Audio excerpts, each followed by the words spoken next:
right, ladies and gentlemen, today we have the incomparable La Chingona. I had to look it up just to make sure I wasn't being rude.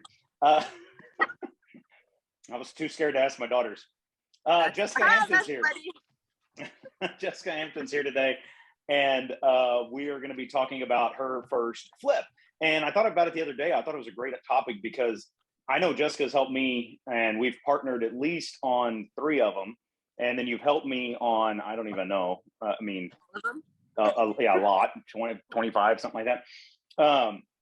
So I know Jessica knows what she's doing, but she's never really done her own project. And so this one just started off where she's starting to do her very first project all by herself, big girl stuff. And I know she was really nervous and a little nerve-wracking at the beginning going through all of it. And I think it's funny because she's starting to share with me a lot of things that she's like, oh, that's why you're an ass about this. And I'm like, yes, see, now you're getting it. So I wanted her to share her story about this whole thing. And that way, hopefully some people can pick up and learn, what the difference is in taking that first step versus just watching somebody do it a lot or partnering with somebody. Going to do it on your own is definitely a shift. So Jessica, tell us a little bit about yourself. Let's start there. What you do, what do you have any real estate experience, all that good stuff? I have a bit. So I primarily remodel. I think everybody knows that. I primarily remodel your flips, but I also do several others for several out of state or out of city, not necessarily out of state, but investors as well. So typically what will happen is we find the property, run the numbers on it, make sure the rehab, I'm very, very good with my rehab numbers. I'm very spot on. So make sure that the rehab number fits, and then I complete the work. That's the majority of what I do. I started out in property management when I was 18, multifamily. I moved into single family where I learned flipping because I acquired different properties and flipped them for that company. I didn't know that I was doing it though. I didn't really realize hey, this is the game, I left there because I didn't really like the company too much, like the morality of the company. And I decided to go back into apartments. And then when I did, I was like, what the fuck did I just do? So I quit there and ended up with Textile Cash, whom I love, did wholesaling for them, and ended up leaving there for other reasons. And I then teamed up with you. There you go. And I know, and you and I have been working pretty much exclusively together for what, at least 2.5 years now, 3 years, something like that. It's been a fun road. So guys, so she does know, she's followed around. So the scariest part I feel like for most people is not really figuring out what the rehab number is. And so that's what Jessica does, right? So, that's her job. She goes around. So she was able to figure that out. Guys, if y'all are looking for somebody to help with the rehab number, how would you go about doing that, Jessica? How would you say you learned that or figured the rest of that out? Trial and error, really. We didn't make any money in the first. We've been doing this for almost 10 years now. So we just kind of realized that we were undercharging just to get the job and still struggling. So just really kind of getting other bids, seeing what was happening, knowing what the work was going to cost, knowing every item's cost in Home Depot or Lowe's, you know what I mean? Knowing how long something is going to take versus how long someone thinks it should take, because everybody thinks something should take 2 days to do, but that's not necessarily the case. There's so many variables that come into play. So basically what I do is I go in and based off of what I think should happen in a flip, whether it's going to be a rental or a flip, I will make my suggestions, and then I'll turn it over to, say, the investor, you or whoever, and say, hey, these are my ideas. This is how much it will cost. This is how long it will take. What do you think? And if they say yes, great. If they say no, then we start eliminating line item wise, and go from there. Yeah. So I just want to translate just something you said real quick. What Jessica said is she goes in there and she says what she thinks, right? I can speak from experience that Jessica's got a great eye, like, hey, this wall's got to go, or whatever, this kitchen's too small. We need to add a closet maybe in a bathroom or bedroom. something along those lines. And so that's kind of what she means about what she thinks, right? So then, and then you have to take a look at those numbers, right? So for her flip, you're looking at that number, and then you compare that against your ARV, right? So So tell us about. because it was my first one by myself, right? I didn't trust my own ARV, so I asked like 10 different of my realtor friends, like, are you sure? Are you sure? And we narrowed it down to between 190 and 195. I mean, I'm sorry, 290 and 295, with that being kind of like the top of the scale. And I decided I'm gonna list for 299.9, see if I land there, since everybody and their mothers is paying so much over. But I would be very happy if I landed at 290. So we'll call it a day there. But so basically what I did is I asked literally like 6 different people, I think. And then I went through and I didn't do the budget based off of what I could get it done for, but I did it based off of what I would charge someone else to do it for. But I also tried to keep it super tight. And I, in hindsight, feel like I shouldn't have done that.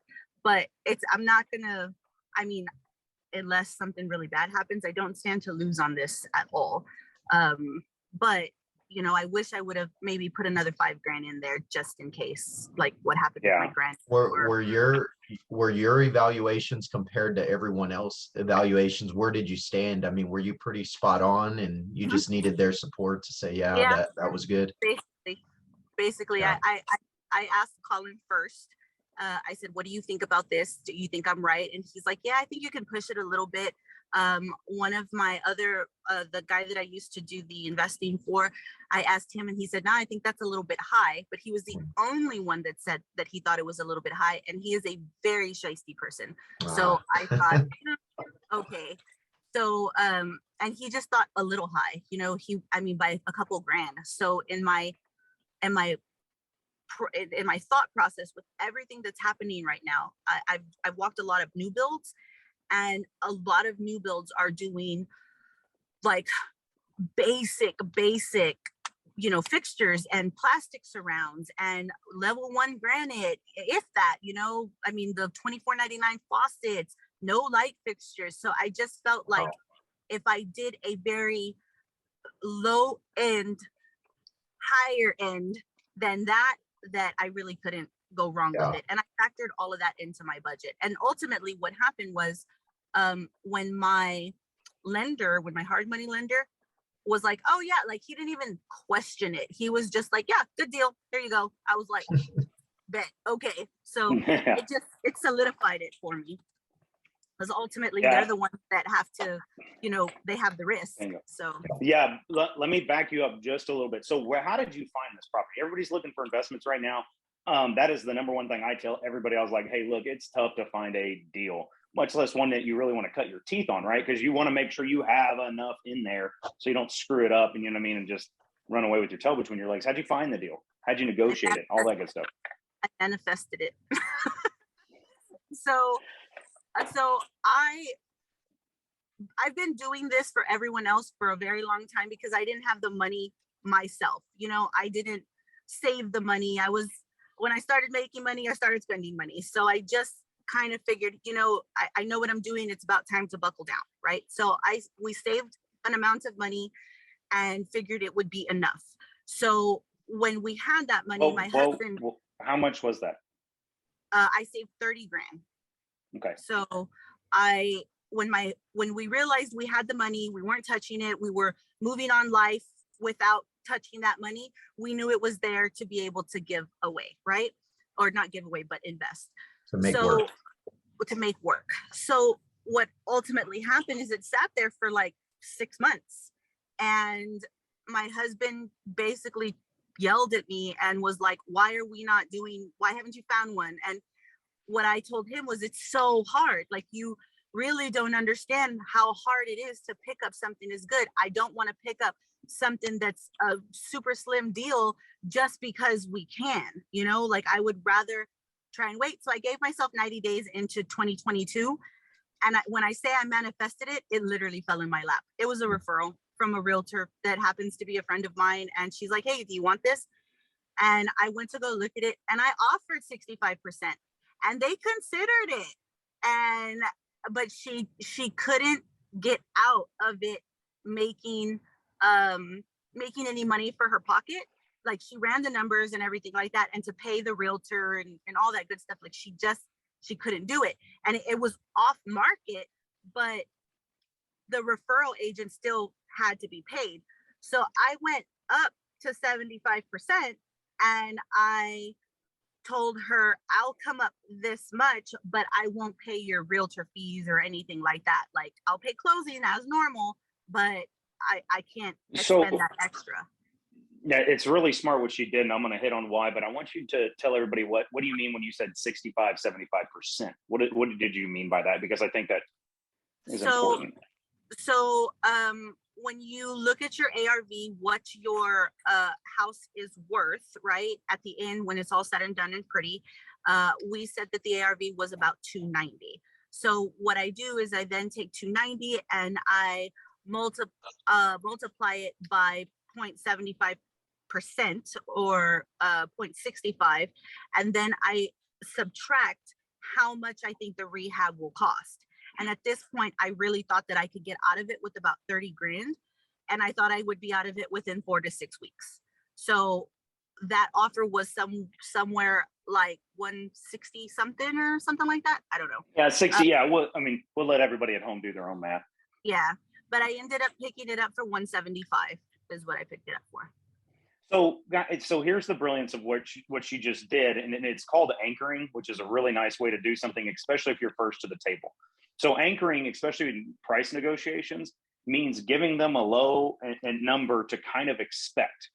So by her coming in at that 65%, it's a dangerous game to play right now because everybody's so busy and there's so much real estate out there that if you come in low, you might not, they just whatever next, and I'm going to take the high one. You might not get a chance to negotiate. What was smart, what Jessica did is she was one-on-one on this negotiation. There's no other parties in here. We can start here. So she was able to start low. And I know you and I both, that's our goal, is to buy properties at 75%. It's really difficult to do now. So when she started off at 65, and then she was like, well, yeah, okay, I can go up to here, but now I'm not paying X, Y, Z, all this kind of stuff. So I bet she was about probably a net the same, I would guess, or somewhere close to it. Yeah. I also used you in the negotiation because that my realtor friend, she knows what I do. And so I came in saying, well, I'm looking at it for my partner. And I said, oh, he don't want it. He doesn't want it if he can't take it at the 165. And I was like, but let me see what I can do.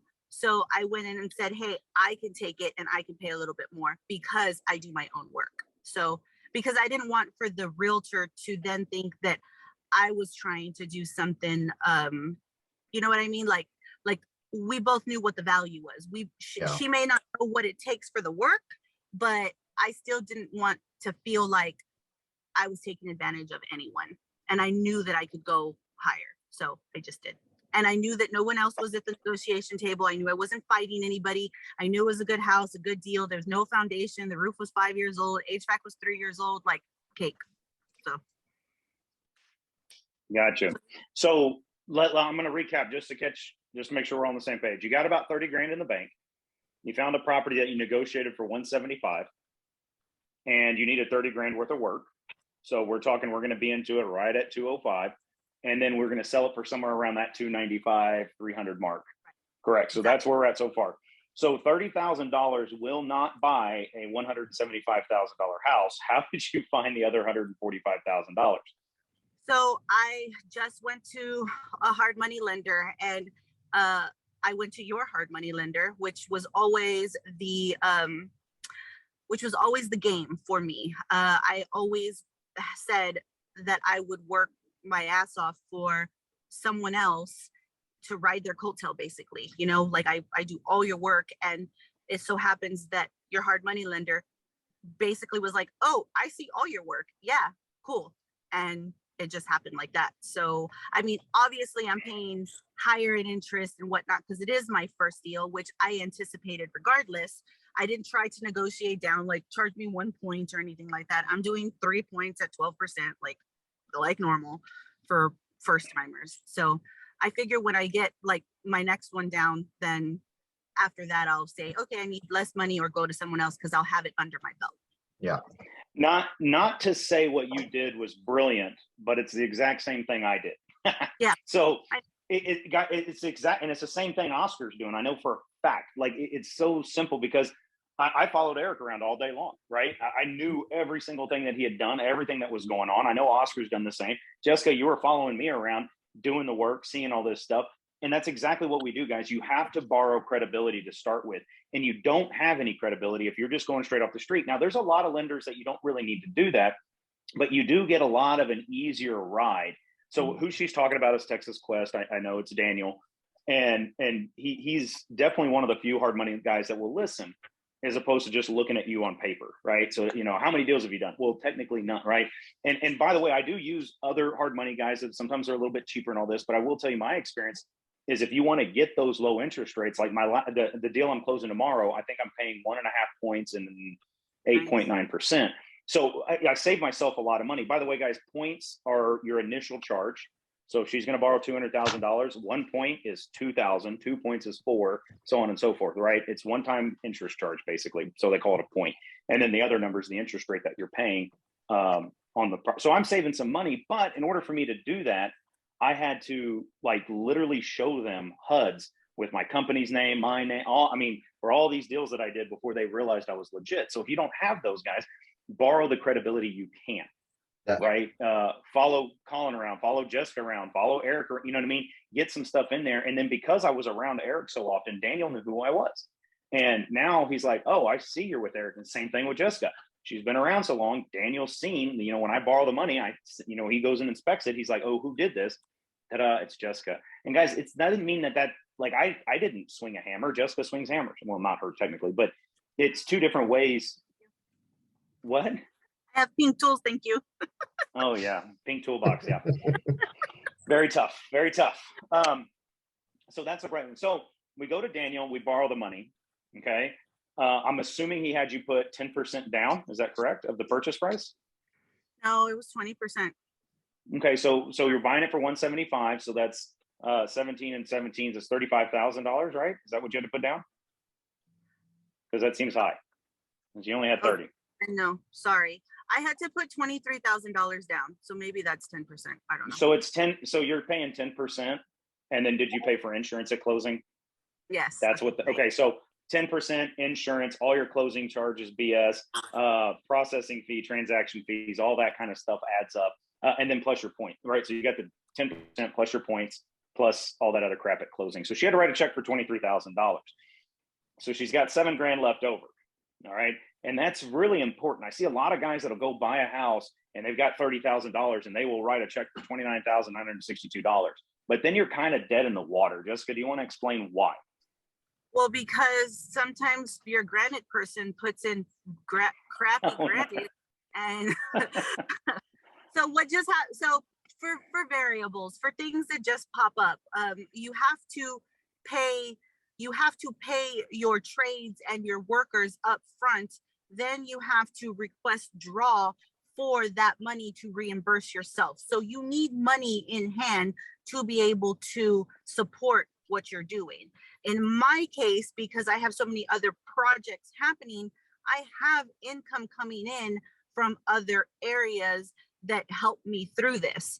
So, but in this one in particular, honestly, if I didn't, and I just did that, I would have been struggling, right? Because of that, Yeah. So I would say that you would probably need just in the event that it's an easy flip, right? Like no real trades, I would say that you need about 10 grand. That's what I would say. So that's exactly it, guys. The biggest problem that I know that I fight with, and Jessica knows it because I'm constantly on her about it. Everything else is it's cash flow. Like the hard part about this game to me in cash flow, guys, I'm not talking about I have a rental and I'm getting cash flow. It is where does every dollar go and when do I get it back? So that's a big thing, guys. So So she's got 7 grand in the bank. She's got to go buy drywall, paint, all this kind of crap. Where do you have that money from? Right? Even if you are doing your own work, you still got to buy supplies. And then when you're done, okay, I said it was like, so you have to fill out a budget to go to your hard money guy. Hey, I'm going to spend 30 grand, 5 grand on this, 10 grand on paint, whatever, right? And so he's not going to give you that 10 grand until he sees the house is painted. Right. So you got to have some money to get the house painted, and then you get that money back. Right. Mm-hmm. So that can be a problem. So if it costs you, like if you have 7 grand and it costs you 15 grand to paint, right, you're going to be short, and you're going to be playing this kind of game. So it is important to leave yourself a reserve and to work out a plan. Yeah. And he also verified that, because I have a business line of credit, and I did have like my reserves in the bank. So I mean, I'm not going to say he verified it because he didn't check my accounts or anything, but he's like, you have money, right? I was like, I have money. Okay, cool. Like, so my intention was to do 3 draws. I'm right at my second one. I should be done in a week and a half, 2 weeks, let me say 2 weeks, and then I'm done, so everything basically apart from my roof and my granite has worked out the way that it's supposed to. So. Gotcha. Yeah, well, I'm going to get to the granite story in a minute. All right, so we're halfway through. It's funny. I like it. I want to see a picture of it. Just that when you, real quick, guys, I don't want to spoil. They put like orange granite in or something. And I know is I call her about, hey, are you taking such and such over to like just some simple little thing. Like I just want to know if she was doing it. And there was like a 30-minute rant about how ugly this color orange is. So like, I'm going to have it put in your place. I was like, Jesus, are you going there or not? Like, so apparently I want to see this granite. It's got to be really ugly to get you that worked up. So our colors are orange, right? Hampton House, my remodeling company. And I was like, it's like we had to put our color orange all over these fucking countertops. I love it. Okay. So we're halfway through it. We're doing the draw process. How's your budget looking? And what do you think you could have done differently because I've got a suggestion that I tell everybody about how to schedule your budget, but I wanted to see what you've thought about your experience so far. So as I said in the beginning, I wish that I would have put a little bit more in there because I forgot things like baseboards, my front door, my shower glass door, things that I'm like, I know this is going to be okay. But because I knew that the cost of it, I had about 10 grand to play with, like that would have, if I were doing it somewhere, it would have been my profit. So I knew that I had that money there. I don't believe that I'm going to go over budget. If I do, it's probably going to be anywhere from 3 to 5 grand. But I don't think that I'm going to get there yet. Or I haven't. Yeah. Okay. So let's work this thing out. Worst case scenario, right? Let's say it does sell for $290. Okay. Mm-hmm. Oscar, you got a phone? I'm on my phone right now, and I don't have. Well, I guess I can pull a calculator. So let's say worst case scenario, you're probably gonna get 305, just knowing the market. But let's say we do 290. And so the way I look at this is I back into it, right? So 290, and let's say we have 2 commissions that we have to pay. I usually just do multiply by 91%. So that's just kind of how I work in fees and surveys and all that kind of crap, just 91%. So that comes out to $263,900. And if I subtract the 205, your purchase price and that, right? Mm-hmm. And let's say we go another 5 grand over, and you paid 2 points on that money. No, sorry, you said 3, right? 3. So another $6,000, and we'll say you're going to have the interest, let's say for 6 months. So that we'll say it's roughly $2,000 a month is what your payment is. Is that correct? Yeah, oddly enough, it was 2,000, and then they sent me this. It was a mistake that happened, but then when I got it, it was 1,300. So I don't know what happened, but I didn't question it. Yeah. Whatever. So for those of y'all that are, it was 4,000, but then I was like, 13, I'm good. So Jessica's borrowing roughly $200,000, guys. If she's paying 12% interest, that's 1% a month. So that's where I was coming up with those numbers, right? So she's borrowing 200. interest only loan is going to be roughly $2,000. You hold that for 6 months, you got 12 grand worth of interest charges plus the 6 grand to borrow the money. So it's $18,000 to borrow this money, guys. That's why they call it hard money. You want to get in and out of it quick, right? But doing all that math and selling it at 290, I'm showing Jessica's still going to make over $35,000 doing this project. And I'm saying in a 6-month timeline, which is pretty long. It'll be faster than that, obviously. But, closing is going to take some time and all that stuff. So if she makes $35,000, she does it twice a year. She just made 70 grand. So that's how it works. I mean, Oscar, do you have any questions or anything I'm forgetting to ask? No, pretty much covered everything I'm dealing with right now. I was actually dealing with the hard money loan myself, and I think I was going to be somewhere around 25 to 28,000 out of pocket to cover my down payment. And then they were also talking about having the money for the draws and doing all this other stuff. Well, in the process of me doing that, I was kind of talking with people, getting their opinion, and I ended up uncovering someone who gave me a private loan, basically, and wiped all that stuff out. Didn't require me to put anything down.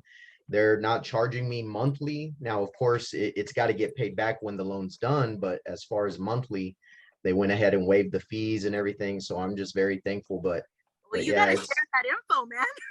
What's that? You gotta share that info, dude. And he won't. It's so funny. He won't, because for some reason when we find private money, we're like, mine. This is my person. Oh my god, that's amazing. I wouldn't mind sharing it. Maybe when I build a little more rapport. Yeah, for sure. But, that's amazing. Yeah, especially the way I see it. Like, for example, Josie, right? She wants to do this. She's another realtor that's with us, and I'm like, if I know that it'll be easy for you to get it if we partner together. I know that it will, because with her that does not have any experience, it's going to be a little bit difficult to prove that, Yeah. So I just know that if I partner with her and I do the work, it will work out for her. Yeah. So I think in general, when it comes to anybody in our network, because we're so investor friendly, I think we should be sharing everybody's information. Yeah, exactly. That's right, Oscar. Send it out. Put it on the Facebook group. He's going to get blown up by a bunch of people. Yeah, they're going to be like, what the hell? Hey, remember that loan I said? Forget it. That's awesome. And guys, and I will say, like, when it comes to what's funny is the private money, Jessica knows this. All of a sudden, I'm getting tons of private money coming in right now. And it's weird, because if you start doing it and people see you do it, and then you have a little bit of experience, you might be able to borrow some money from your grandma or something, but she's not like, what do you know about doing this? Show me you know how to do this. And so this is the penance you pay being in real estate. So at the beginning, you're paying 3 points and 12%, and that's $18,000 in fees. Yeah. Okay. That just poof, gone. Yeah. How many of y'all would be happy making $18,000 on a flip, much less paying out $18,000, right? Exactly. So you got to pay. So you do that a handful of times, prove that you know what you're doing, and then you can go get cheaper hard money, like I'm doing, right? And then once you do that and people start seeing that you're just consistently doing this, they're like, hey, and what the conversation I always have about private money is, everybody comes to me and is like, hey, can I give you some money to, like, can I get on in on your next flip? And then Hillary and Marco had some great verbiage. They said, hey, what you tell somebody is, hey, if I find the right deal, would you mind being a money partner? And a lot of people are keen to that. I mean, all my money guys, I mean, we've got the oil guy, we've got the doc. I got 2 doctors, both surgeons. One's a heart surgeon, one's this. They want to put their money somewhere. So that is a great tidbit. But guys, it's kind of hard when you're coming out the gate and you're green. That was my mindset, was to go with the hard money, build the track record, and the same way Jessica was looking at. I just got lucky, to be honest, but that was the vision, go out there, build the track record, and come through and show people that, hey, you know what you're doing, and it's just about getting to the finish line. And then from there, growing on to the private money, because no one wants to pay 10 or 12% on everything. It gets old. Yeah, I am to the point of to that point, and then earlier in the beginning you asked me like how I found the deal, right? I know I can't remember the name of the book, but it is basically telling you, like, it's a numbers game with consistency, right? Like, this is what we do all day, every day. So by the amount of effort that you're putting out, you're like, it's just law of attraction. It's like you're bound to get something back in as long as you're consistently doing it. I mean, I considered myself extremely lucky when this literal referral from an agent that I didn't even expect like at all to send me something. And then I truly, I didn't look for money anywhere else. I just said, I'm ready, you know, and I'll do it. You know, I didn't go to anyone else. I didn't check hard money lender, nothing like that. I just already knew what I was going to do. So, Nice. Yeah. I do have one last question for you, because I was talking to a couple of, I went to lunch the other day with this friend of mine, and they want to start doing investing, and they've got all this stuff, right? And the wife had a lot of just trepidation. I mean, she's just, it's a lot of money, right? To go, I mean, 30 grand, just, ooh, let's see what happens. You know, scared money don't make money. I'm just kidding. what was it, Jessica, that pushed you like, screw it, let's do it? How did you get to that point? Like, and how was your mindset? Like, how do you get yourself, you know, to pull up your big boy britches and do it? Like, how did you get there? So, I, as much as I love you and you know I do, I just don't want you to make all the money. Like, you know what I like, legitimately, it's so true when they say you are who you're around. You know what I mean? Like, small minds will be small, and that's no offense to anyone, but like when you see all the possibilities, I know y'all saw that meme around that was like, making $20,000 a month seems impossible until you're around people that are making $100,000 a month. Like, that is so true. You know, the way that it happened for me is I started making more money in remodeling, and I trust myself enough to give you advice or anyone else advice that it made me think, well, if I am doing this, then what is holding me back? And what was holding me back was my spending habits. Wasn't saving money for shit, like nothing, you know. It was like, it came in, I spent it. So when I worked with Texas All Cash, I learned all about goals and, you know, making vision boards and just really like honing in on that aspect. And I made a goal, you know, and it's very rare that I don't hit my goals because I see them all the time. And so basically I saved the money because that was what was holding me back. You can't truly invest without money unless you get lucky like Oscar and find somebody that's just willing to give it to you like that, you know? So Yeah, but but how much luck was it? Like, that's what I'm always trying to tell everybody. Like, yes, he found a freaking unicorn, but he's out in the unicorn fields hunting all the time. Sooner or later, you're going to find it. I am willing to But bet my freaking leg that he works his ass off every day, and the universe just said, "Here you go."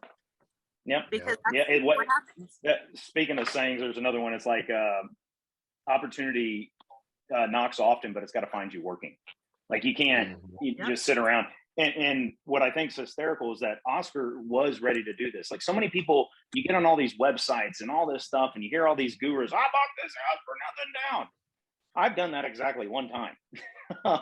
In the years I've been doing it, it's really hard to do that, guys. And if you're waiting for that unicorn, you're going to be waiting a long time. I mean, that's hard to do. The second thing is Jessica had the goal in mind, guys. She started putting the money aside.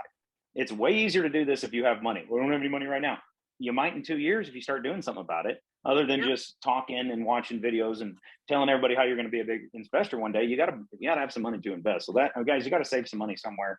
You got to do it. I'm a bad spender too. Like, I mean, my wife's the saver, I'm the spender, right? And I just finally figured out I just need to spend the money on real estate. It makes me happy because now I have more stuff. So kind of fits my. Yeah. So basically, I saved the money because that was legitimately what was holding me back. I kind of worked. I mean, my credit was always good. Well, not always, but when it did get good, it stayed good. So I wasn't worried about that. And honestly, when I say I manifested it, I promise you, like, it just came to me. And I thought to myself, there's no way that I could pass this up, you know, like, there's just like, this is it, you know? And like you said, I stand to make that money. Then plus my other big GC contracts that I'm doing, I should have a more money than I've ever seen in my life in my account in the next like maybe 3 to 6 months. And then I plan on finding a Burr house so that I can start putting That's my assets, like keeping my assets. that's when you were talking, I thought of something else, because that's the rub right there, right? Not ever making that shift.